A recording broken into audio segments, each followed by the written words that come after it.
Olá, medonhos e medonhas, estamos aqui em mais um episódio, né? Nesse primeiro episódio que a gente vai ter, né, do nosso podcast, Vozes da Amazônia, o que é justiça climática, né? Sejam bem-vindos na Hora do Moi. Hoje começamos nossa série especial sobre justiça climática rumo à COP30. Mas afinal, algo que temos que perguntar é o que significa justiça climática, né? E por que ela importa tanto para as comunidades quilombolas e para os povos tradicionais. E hoje eu tô aqui, né? Com quem? Com Raimundo o Medonho. Chega pra cá que a gente vai estar debatendo um pouquinho sobre isso, sobre essa temática, justiça climática, COP, o que, que é isso, como é que isso chega na comunidade, né? Uma definição muito simples, o que, que seria justiça climática, né? É sobre reconhecer que a crise climática, ela não afeta todo mundo da mesma forma, né não, Raimundo? Mudanças climáticas mesmo inventadas. A gente fica se perguntando, olá pessoal, eu sou o Raimundo Quilombola, o medonho aqui do Quilombo Rampa, do projeto Rádio TV Quilombo Rampa.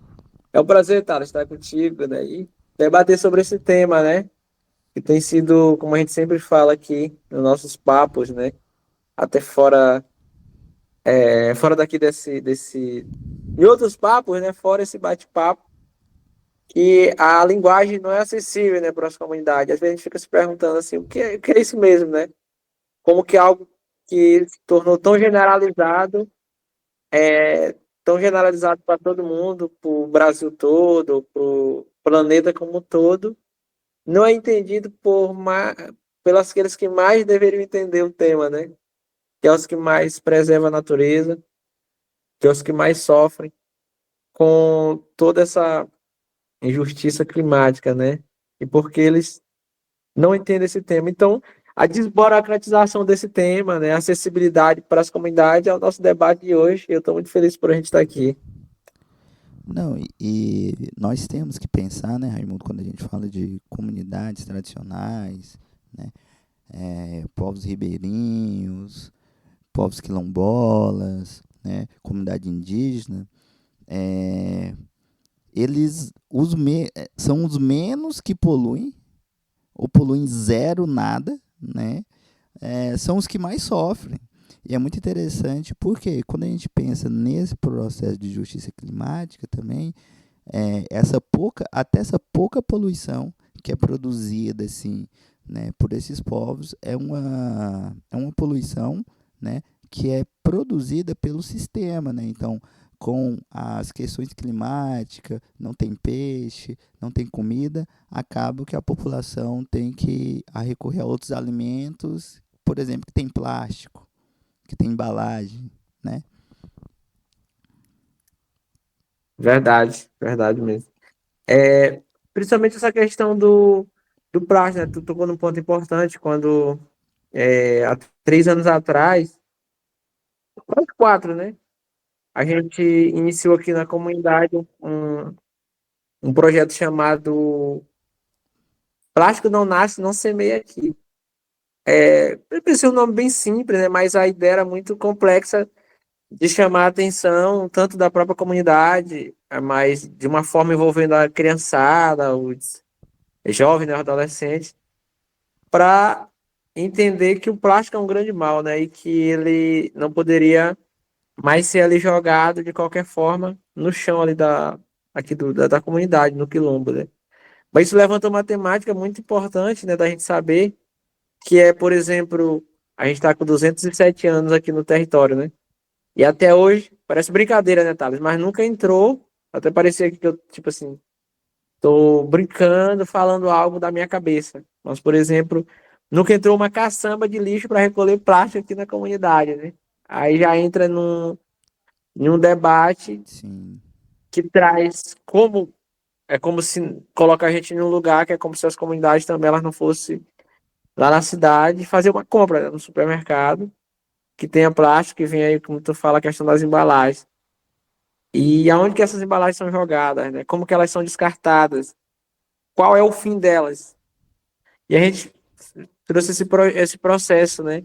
De entender que naturalmente era para ser algo muito simples, de uma caçamba de lixo passar em uma comunidade, recolhendo pelo menos a cada 15 dias o lixo ali de uma comunidade, o plástico, né, por exemplo. Mas isso com 207 anos não tem. Aí entra onde? Na questão do racismo ambiental, né? É como que essas Exatamente. comunidades elas não tivessem sequer, às vezes, grana para ir comprar alguma coisa na cidade que é embalado numa embalagem de plástico, né?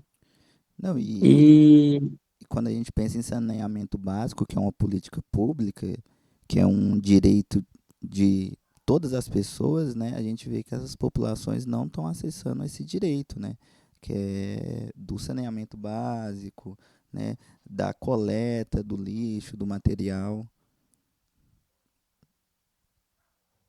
é isso. A gente está falando assim de um território. Tipo, Sim, tu vem do território quilombola, a gente poderia estar falando de um território quilombola aqui que já seria um grande problema, mas tipo, isso se generaliza e se replica não só nos territórios quilombolas, mas em territórios indígenas, comunidades de povos tradicionais, né, em geral no Brasil, de não ter esse mínimo de atenção, esse mínimo de respeito, né, no que se diz a questão da política pública, né, que seria para todo, que seria uma situação a se resolver, né, em meio a tanto dinheiro, a tanto recurso que é jogado fora em outras coisas que talvez não sejam nem temas muito importantes, né, para as comunidades, mas detalhes como esse acaba que passando despercebido. Aí, Thales, vai entrar numa situação que as comunidades elas sempre se sobressaem sobre isso, né, que é como fazer esse descarte.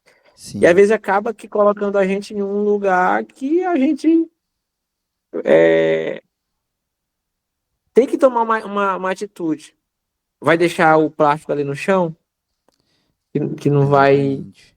se desgastar, ou a gente vai queimar. Aqui a gente, por exemplo, usa queimada. A gente sabe que não é algo certo, Não, mas é o sim, necessário para fazer, né? eu ia falar muito isso porque eu lembro muito quando eu era pequeno, assim, eu lembro que a gente sempre fazia aquelas covas para queimar, queimava lata, plástico, tudo, né? Então, o que não conseguia ser aproveitado, né, de plástico, de lata, como vasilha assim, saco, é interessante que eu sempre olhei, né, é, meu pai, minha avó, minha mãe, sempre aproveitou tudo que dava para aproveitar ali, né? Lavava o plástico ali do saco de arroz e reaproveitava para várias coisas, até para acender fogo, né?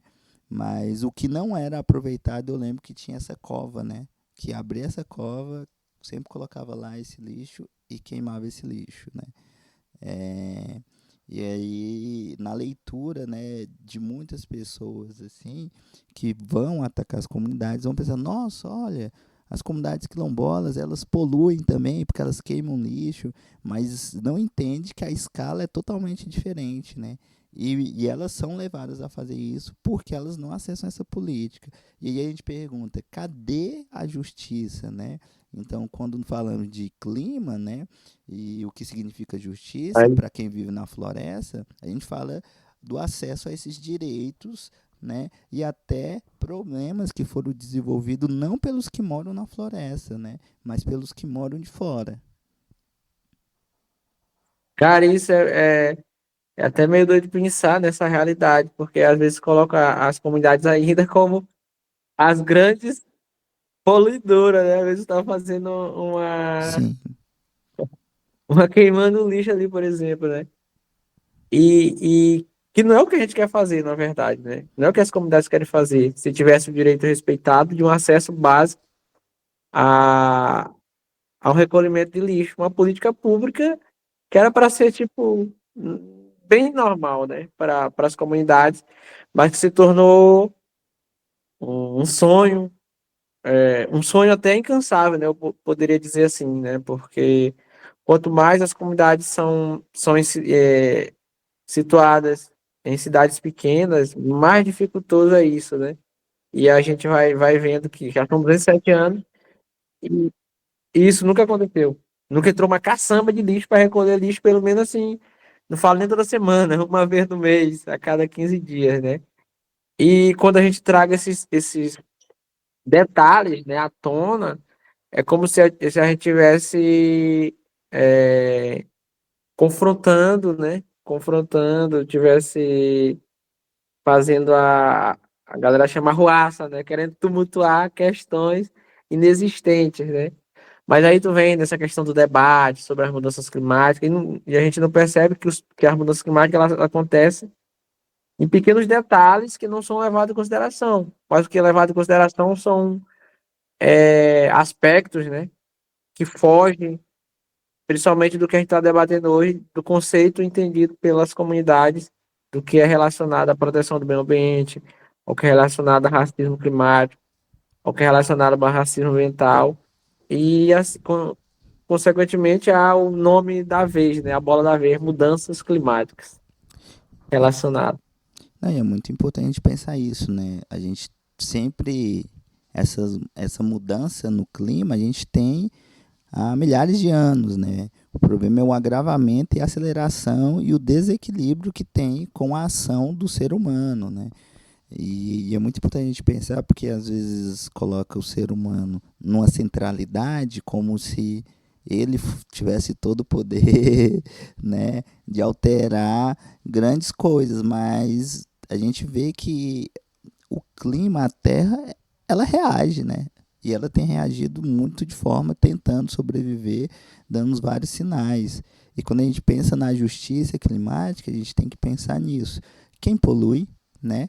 E quem é afetado, né, numa maior escala por conta disso. E é interessante porque as pessoas que estão nas áreas urbanas, né, assim, mais centralizadas assim, também em questão de cidades grandes, eles têm mais acesso, né, a certas políticas da justiça climática do que esses povos que são povos da terra, né, que trabalham com eles. Então a gente tem que pensar muito nessa questão do clima, né, quando a gente fala, porque a COP30 está aí, né, a COP30 está aí, o mundo inteiro vai estar olhando para Belém, né, lá no Pará, durante a COP30. Isso é uma chance de mostrar que os quilombolas, os povos indígenas, os povos de comunidade tradicional em geral, né, são os guardiões, né, assim, da floresta e da vida. Quando a gente pensa, é muito interessante, eu estava num voo de BH para São Paulo e foi muito interessante porque todo o tempo eu via luzinhas. O voo era à noite, e eu fiquei pensando assim, nossa, lá pro norte, nessa região, tem as cidades, aí tem uma escuridão assim, né?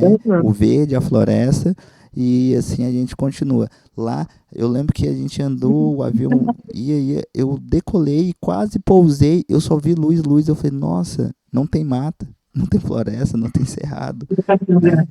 E fiquei pensando muito sobre isso, né? E então, quando a gente pensa em justiça climática, justiça para os territórios, e quem fala de quilombo e quilombola, né, precisa pensar nessas dinâmicas e pensar o que seria isso, né? Não colocar todo mundo na mesma balança, nessa mesma conta, né, Raimundo? Porque quem polui e a quantidade que polui é uma escala totalmente diferente, como se todo mundo fosse um causador de um grande impacto. Mais para frente a gente vai ter vários episódios que vai falar sobre a questão das águas, dos rios, mas a gente pode pensar muito já aqui no começo sobre a questão não só da poluição, mas na utilização das águas, né? Que essas comunidades elas precisam da água para sobreviver, para sua plantio, para sua pesca, para sua caça, e às vezes vem um discurso muito assim, você está gastando muita água, só que o agronegócio tem aqueles pivôs imensos que tiram a água do subsolo, do lençol freático, assim, lá debaixo da terra, e isso acaba que as águas dos rios não é só água da chuva, é essa água do lençol freático, e aí acaba que o rio vai diminuir, né? Então são coisas que a gente pensa assim, que eu fico pensando, né? Sobre quando a gente fala de justiça climática e de quem colocar a culpa, o que fazer. Lógico que todo mundo tem que ter, eu acho que tem que ter consciência, tem que pensar em todas essas dinâmicas, só que a gente não pode colocar todo mundo na mesma balança, principalmente no banco ali dos réus. É isso aí. Eu tenho debatido muito também sobre isso, porque acaba que recaindo, né? É até doido pensar, né? Mas como é que tu vai ter uma Copa, por exemplo, tá chegando aí, batendo na porta, é um dos assuntos mais comentados nos últimos tempos, em todas as esferas de mídias e tal, por aí. Como a gente debateu no começo, né, desse podcast, a questão da falta de entendimento, da falta de entendimento do nosso povo sobre esse conceito, né? Porque o nosso povo, eu costumo dizer, Thales, que a gente não é do entendimento de conceito, né? A gente não preza muito por a questão de saber o que é as coisas relacionadas a um texto que define aquilo, né? E as mudanças climáticas é um ponto disso, né? É um tema que é generalizado no mundo todo, que as comunidades não entendem a linguagem que é falada, né? São os que mais sofrem com isso, são os que mais cuidam do território, é, da natureza, da relação com a natureza, para que as mudanças climáticas elas não atinjam, né? Não só eles, mas todo o planeta, né? Todo o planeta. E a gente estava pensando, falando de água, né? Desse acesso à água, a riqueza que é a água, né? Por exemplo, toda vez que eu vou no supermercado, que eu entro no supermercado, eu vejo ali uma pilha de água, tipo, a minha mente, eu não consigo entender que a sociedade compra água, sabe? O bem mais natural, mais precioso para a gente e mais sagrado para um povo, comunidade tradicional é água, né? Eu lembro que o meu pai sempre falava às vezes que às vezes a pessoa tava ali muito com fome, meio-dia ali, depois de uma manhã retada ali no serviço, e só tomava um banho e já aliviava tudo, né? A água também tem esse poder além de saciar a sede, ela De limpar, né? é muito acalmante, né, pro Sim. corpo, né? Ela Limpa a alma, revigora, né? é a alma, e tipo, alimenta também, né? Para água alimentar não precisa naturalmente só tu beber ela, né? Sim. E, e esse acesso que as comunidades, muitas comunidades, né, perderam pela questão do agronegócio, fazer um balneário no lugar que era uma lagoa, que era apenas uma fonte para a gente banhar é, é, ou tirando a água com a caneca, ou mesmo mergulhando dentro, né? E eu acho que enquanto a gente não colocar isso à tona, não falar desses detalhes, que a nossa visão de comunidade é uma, a visão do outro mundo capitalista é outra, né? A gente nunca vai avançar, a cópia vai ser apenas, como é que é aquela frase? Algo para inglês ver, né? É, Exatamente. é, é apenas para enganar mesmo, né? Apenas para distorcer várias situações, porque, tipo assim, na minha mente não entra, eu não consigo aceitar que uma cópia no coração da Amazônia, praticamente, as comunidades não vão ter espaço para debater, para falar como é que as coisas são, como é que as coisas acontecem, como é que se protege, como é que se ainda pensa em um futuro sustentável, não só para o território, mas para todo mundo, né? E é muito interessante isso, porque colocar eh, já esse processo de separação, né? Ah, primeiro tem ala vermelha, ala azul, ala amarela, né? Tanto de cores e tudo. E nós fica perguntando, como assim, né? É, então, pera aqui, antes tem a pré-cópia, aí depois tem a cópia, depois tem as lideranças. E aí é um documento que é construído a partir de quê? De quem? Será o que a gente foi debatido? Porque tem acontecido muitos trabalhos sobre a COP nas comunidades, nos territórios, e tudo isso a gente tira o documento. Será que isso vai ser ouvido? Vai estar no relatório final? Né? São coisas que a gente pensa e precisa debater, né? Porque eu acho que é muito sobre isso, Raimundo, quando a gente pensa que a gente não. co- Alguns conceitos nos escapam, que são colocados para nos confundir mesmo, né? Acho que Nego Bis fala muito isso, que a gente precisa contra-colonizar os conceitos, né? Se eles falam agrofloresta, eu falo floresta. Se eles falam agroecologia, eu vou falar roça de toco, né? Então, trazer esses conceitos para a nossa realidade, o que são. Às vezes, muitos conceitos aqui são conceitos que a gente vive e conhece como outro nome, e eles colocam outro nome para nos confundir ou também, né, para acabar dificultando o acesso assim e o entendimento.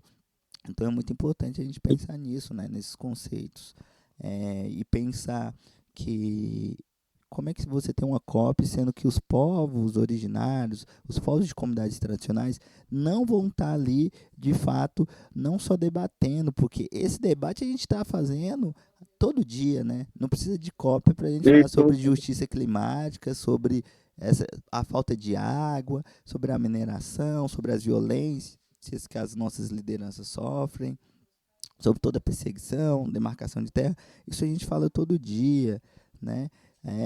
Então a gente não precisa de uma COP para falar sobre isso, mas já que a COP é um espaço para tomada de decisão, né, de algo muito prático, então falta muito para que se tenha uma justiça de fato climática, né? A caneta. Você vai me dar a caneta para assinar, para eu assinar? Porque Pô, senão não adianta, né? eu tava recentemente num debate sobre filantropia, né? Agora em setembro é celebrado, comemorado o mês da filantropia comunitária. E eu trazia essa outra relação, disse, ó, o que é a filantropia hoje comunitária, o que é entendido como filantropia comunitária hoje é pautada em quê? Em que valores? É no valor capitalista? Eu falei, ó, a filantropia comunitária, ela, para as comunidades, ela já acontece há muito tempo, que ela é pautada na troca de tudo, de muitas coisas, mas nem se fala em dinheiro. Vai ser Exatamente. troca de afeto, troca de serviço. Ah, eu vou trabalhar 10 pessoas na tua roça hoje, amanhã vem mais 10 na minha roça. E se a Sim, roça de um não dá nada, do outro deu, aquele divide. Então tipo, a própria troca de cuidados, né? E essa relação as pessoas não entendem que a nossa relação é outra, né? E isso faz sentido no que se diz respeito a mudanças climáticas. Eu estava agora recentemente batendo papo com, tu conhece, né, o mestre Jazi Cardoso, e tem um sim, recorte do vídeo que ele fala, tipo, esse é o segredo, a gente não agride a natureza. Como tu entender que o tambor de crioula, que é tipo assim, um instrumento sagrado pra gente, que é de força, que é de união, que é de potência, que é de manutenção dos saberes ancestrais, mesmo tu precisando confeccionar ele, tu não vai derrubar uma árvore verde, sabe? E a galera vai lá em nome do capitalismo, em nome do avanço do agronegócio, os correntões devastam árvores centenárias em tipo um dia. E tipo assim, para tu fazer o processo de um tambor, tu vai lá, ele até fala, né? É uma árvore que já está morta, né? Que está oca por dentro, está caída. Essa vai virar um tambor que vai ter uma outra forma de vivência. Ele, a partir dali, vai viver eternamente em outro lugar, em outro processo, uma outra dimensão, que vai dar vida a muitas outras gente. O que parecia morto, o que estava morto, na verdade, se transforma, né? Então, tu faz vários tambores nesse processo com árvores que já morreram, né? No sentido da questão de estar dentro da mata, mas que vão frutificar em um outro espaço de alegria, de felicidade, de afeto, de troca ancestral, como um tambor. Por exemplo, sim, já que o tambor é algo tão sagrado para a gente poderia pelo menos dizer, bora na mata, corta uma árvore verde e fazer um tambor, entendeu? Mas tem todo um processo de sentido, de significado, que isso é entender como é que é a relação da comunidade com a natureza, de como que a gente faz as coisas, os nossos criança, jovem, anciões, todo mundo nesse contexto, faz as coisas sem estar pautada no significado, né, escrito ali da palavra, por exemplo, mudanças climáticas, né? E, e- e exatamente, tem a ver com a relação que nós temos com a natureza, né? Então, eu lembro muito da fala do Nego Bispo, quando ele fala que na estrada do bicho-homem, né, só passa carro, não passa nada. Se algo tenta passar, pode morrer atropelado, né? E quando você vai ver na mata, né?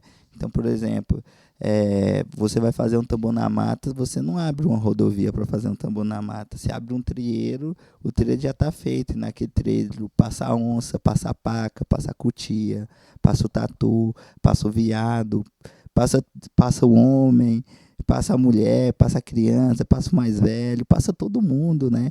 E assim, sem destruir. Então há toda uma relação, uma conectividade com a natureza que falta muito assim para as pessoas, né? E é muito e eu fico vendo as pessoas assim, nossa, eu preciso ir lá no território, nossa, eu quero ir no território porque eu tô precisando recarregar as energias, né? Que é como se o território fosse uma grande bateria que mas fosse ter, preciso me relacionar, me conectar. Então, pera que não importa onde que eu esteja, seja no Maranhão, em Goiás, Tocantins, Piauí ou Ceará, eu, Thales, eu não me sinto desconectado com a natureza, né? Muito pelo contrário. Então, não importa o bioma que eu estou, eu não me sinto desconectado, eu me sinto integrado ali, né? É muito sobre isso quando a gente pensa sobre, sobre justiça climática. Aí, acho que a gente já está no processo de, não sei como é que tá o tempo, mas, tá, essas mesmas pessoas, às vezes, né, que buscam essa conexão no território, às vezes chega na cidade mais próxima, a primeira coisa é parar no supermercado para comprar água mineral para levar pro território, sabe? Exatamente. É, sabe, tipo, pô, os territórios aí com mais de 200, 300 anos, pô, no mínimo a gente tem água, né? E água de qualidade, né? Água que tá vida, água Exatamente. que brota de um lugar sagrado. Então as pessoas, às vezes, nessa pressa de de já haver o entendimento sobre as comunidades de um lugar que não é nós falando, né? De um lugar que não é nós falando, que é só aquela questão do achismo. Ah, eu acho que é assim. E de tanto achar, vai se tornando a verdade para muitos, né? Relacionado ao que é uma comunidade, o que é um território, né? Tipo, e eu acho que nesse momento agora, antes da COP, as comunidades estão sendo muito procuradas, né? Para trabalhar esse contexto de mudanças climáticas. Mas por que viés? Para quê, né? Por quê? Porque só agora, né? É muito dinheiro envolvido para a questão da COP. Me preocupa o que vai ficar depois da COP, as comunidades ficarem mais esquecidas ainda, né? Então, o processo de atender o capitalismo está aí, né? Escancarado, que tem muito dinheiro para falar sobre COP em Belém, né? Mas, de fato, quem vai estar lá decidindo, né? Quem vai estar lá debatendo, a gente já sabe, né? Sim. E é isso, pessoal. Esse primeiro episódio, né? O que a gente tira desse primeiro episódio sobre justiça climática, né? Sobre a COP 30 que vai acontecer em Belém, que o mundo inteiro vai estar olhando para Belém, como a gente falou ali no grande coração, né? Onde seria o coração da Amazônia, assim, vamos colocar. Isso é uma chance, né? Da gente mostrar também a nossa força. Por quê? Guardiões da floresta, as comunidades tradicionais, elas já são há milênios de anos. Isso a gente não precisa mostrar nem nada. A gente precisa mostrar de fato a importância. E sem essas pessoas, assim, né, nos espaços de decisão, a gente não consegue fazer esse processo e de salvar o planeta, né? E nessa reta final, né, um recado final que eu deixo é que justiça climática é justiça para os territórios, né? E quem fala de quilombo é quilombola. Quem fala de comunidade indígena é indígena. Quem fala de terreiro é o povo de terreiro. Quem fala do ribeirinho é o ribeirinho. Então essas pessoas precisam, né, ter voz e caneta para estar decidindo assim e aplicando de fato os seus direitos e salvando o planeta. Raimundo, quer deixar um recado para a galera? Então, um abraço a todo mundo, né? E que as pessoas também comecem a refletir, né? Sobre essa questão da mudança climática, né? Que não é o conceito que é importante, mas sim a realidade que é feito na prática, né? Porque palavras ao vento, né? É fácil, né? Atitude Sim. que é difícil. E atitudes e conexão com a natureza e entendimento do que deve ser feito, né? As comunidades já sabem e fazem há muito tempo, né? Mas basta ter esse processo validado, né? Que eu acho que ajudaria muito nessa luta contra todo esse tipo de violação de direitos, principalmente nessa questão tão falada sobre as mudanças climáticas. Então é isso aí. Então ficamos com mais um episódio, Hora do Moi aqui. E aí, nos sigam. A gente tem mais alguns episódios aí pra frente, né? Sobre a COP30, sobre a Amazônia. E também a gente vai ter uma segunda parte sobre o Cerrado. Então, até mais.